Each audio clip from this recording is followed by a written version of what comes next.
مقابلے میں کامیاب نہ ہو سکے گا۔ میں آپ کو سچی بات بتا رہا، مسلمانوں کے ارتداد کا اصل سبب مسلمان کا اپنے دین کی طرف دعوت نہ دینا ہے۔ مسلمان کے ارتداد کا اصل جو سبب ہے وہ اپنے دین کی دعوت نہ دینا ہے۔ مسلمانوں میں ارتداد آیا ہی اس راستے سے ہے۔ جب مسلمان اپنے دین کی دعوت نہیں دے گا دوسروں کو تو مسلمان کے یعنی اپنے دین پر باقی رہنے کے اسباب ختم ہو جائیں گے، کیونکہ جب یہ حق کی طرف داعی نہ ہوگا تو باطل کی طرف مدعو ہوگا، اصولی بات ہے۔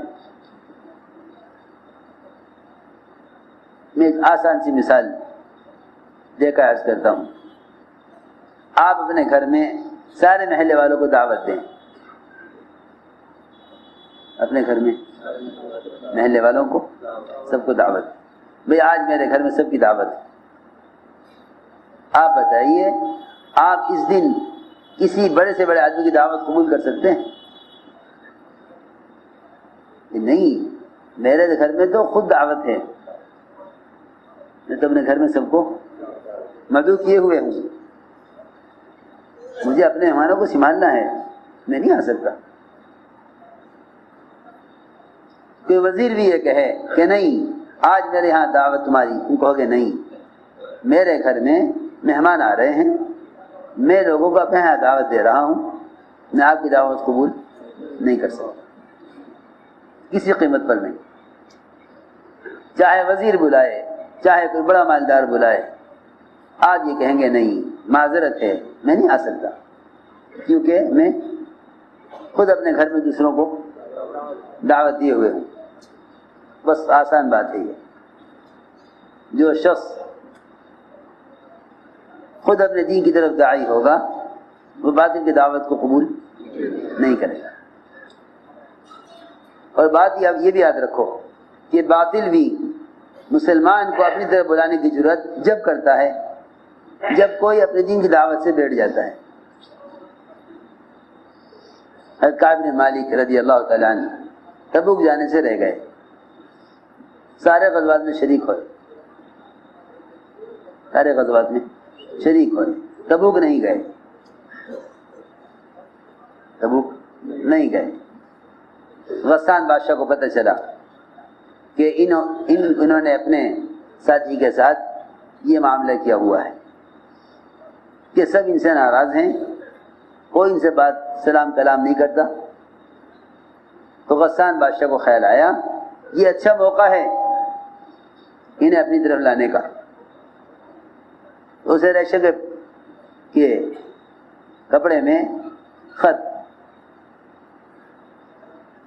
ریشم کے کپڑے لپیٹ کر خط بھیجا حضرت کعب بن مالک کو کہ تمہارے ساتھی محمد صلی اللہ علیہ وسلم نے تمہارے ساتھ جو معاملہ کیا ہے یہ بڑی جفا کا معاملہ کیا ہے اور تمہارے ساتھ بڑی زیادتی ہوئی ہے، تم ضائع ہونے کے لیے نہیں ہو، تم مدینہ چھوڑ کر ہمارے پاس آ جاؤ۔ یہ دعوت نامہ بادشاہ کی طرف سے ایسے موقع پر آیا جب پورے مدینہ منورہ میں کوئی فقیر اور کوئی ان کا دوست، کوئی ان کے سلام کا جواب دینے والا نہیں تھا، سارے مدینہ بائیکاٹ کیا ہوا۔ بیوی سے تسلی ہوتی ہے آدمی کو، بیوی کو بھی آپ کے حکم کی وجہ سے اس کے گھر بھیج دیا۔ حضرت کعب بن مالک نے پوچھا یا رسول اللہ اگر آپ اس سے بھی راضی ہو جائیں کہ بیوی کو طلاق دے دوں تو میں آپ کو راضی کرنے کو، اسے طلاق دینے کو بھی تیار ہوں۔ فرمایا نہیں، طلاق نہ دو، اسے اس کا میکے بھیج دو، تاکہ یہ نہ ہو کہ تم سوچو کہ چلو اللہ اللہ کا رسول ناراض ہیں، مدینہ والے ناراض ہیں تو کیا بات ہے، اپنی بیوی تو ہے۔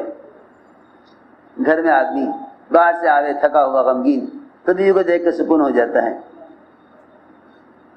اللہ کی شان، جتنے بھی سکون و راحت کے اور سہارے تھے حضرت کعب بن مالک سے سب چھڑوا دیے، ہم دیکھنا ہی چاہتے ہیں کہ یہ ان سارے حالات میں ہمارے ہو کر رہتے ہیں یا ہمارے غیر کی بات، ہمارے غیر کی دعوت پر چلے جاتے ہیں۔ اللہ، عجیب و غریب قصہ ہے۔ سارے مدینہ بائیکاٹ کیا ان کا، اور سارے مدینہ نے تو بائیکاٹ کیا ان کا، اور بادشاہ غسان نے کہا کہ ہمارے پاس آ جاؤ۔ سوچنے کی بات ہے، آدمی یوں سوچتا ہے کہ چلو میرے اپنوں نے میرے ساتھ یہ کیا تو کیا بات ہے، دیکھو غیر ہمیں کتنی عزت دے رہے ہیں۔ بس ہمیشہ یاد رکھو، جب مسلمان اپنے حق کا داعی نہ رہے گا تو باطل کو جرأت ہوگی کہ ان کو ادھر بلا لو۔ لیکن صحابہ تھے، وہ اپنے دین کی دعوت کی وجہ سے اپنے دین پر ایسے قائم تھے کہ بڑی بڑی بادشاہتوں کو ایسا جواب دیتے تھے کہ بڑی بڑی بادشاہتیں ان کے سامنے جھک جایا کرتی تھیں۔ اس زمانے میں کیونکہ مسلمان حق داعی نہیں ہے، اس لیے باطل کے سامنے جھکنا مشکل ہے۔ وہ یہ کہتے ہیں بھائی حالات اس طرح کے بنے ہوئے ہیں، مسلمان بیچارہ کیا کر سکتا ہے سوائے اس کے کہ غیروں کے مطالبات پورے کر دے۔ اور یقینی بات ہے کہ مطالبہ تو ایک کا ہی پورا ہو سکتا ہے، یا اللہ کا مطالبہ پورا ہوگا یا اللہ کے دشمنوں کا مطالبہ پورا ہوگا۔ ایسا تو ہو نہیں سکتا کہ آدمی اللہ کو بھی راضی کر لے اور اللہ کے دشمنوں کو بھی راضی کر لے۔ ایسا درمیان کا راستہ نکالنا چاہتے ہیں کہ اللہ بھی خوش رہیں اور اللہ کے دشمن بھی خوش رہیں۔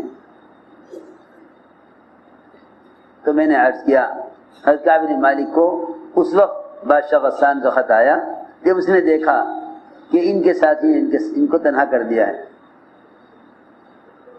حضرت کعب بن مالک رضی اللہ عنہ نے اس کے خط کو تنور میں ڈال دیا، خط کو تنور میں ڈال فوراً، اور یہ فرمایا ایک مصیبت تو ختم نہیں ہوئی تھی، دوسری مصیبت آ گئی۔ ایک مصیبت تو ختم نہیں تھے، دوسری مصیبت آ گئی۔ یہ نہ کہا کہ چلو اپنوں نے نہیں پوچھا تو غیروں نے پوچھا۔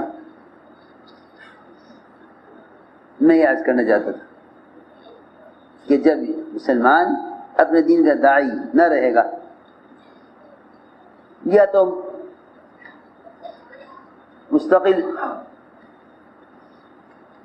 تو ہم نے کام کیا، کچھ وقت کے لیے کام چھوڑ دیا، کچھ وقت کے لیے کام چھوڑ دیا۔ یہ نہ کہا جائے گا کہ بھئی یہ تو وقتی طور پر کام چھوڑ کر بیٹھے ہیں، ان کو دعوت نہ دی جاوے۔ سنو غور سے، باطل ہر وقت کوشش میں ہے کہ جب یہ مسلمان اپنے دین کی دعوت سے بیٹھے تو یہ اس کو باطل کی طرف دعوت پیش کریں۔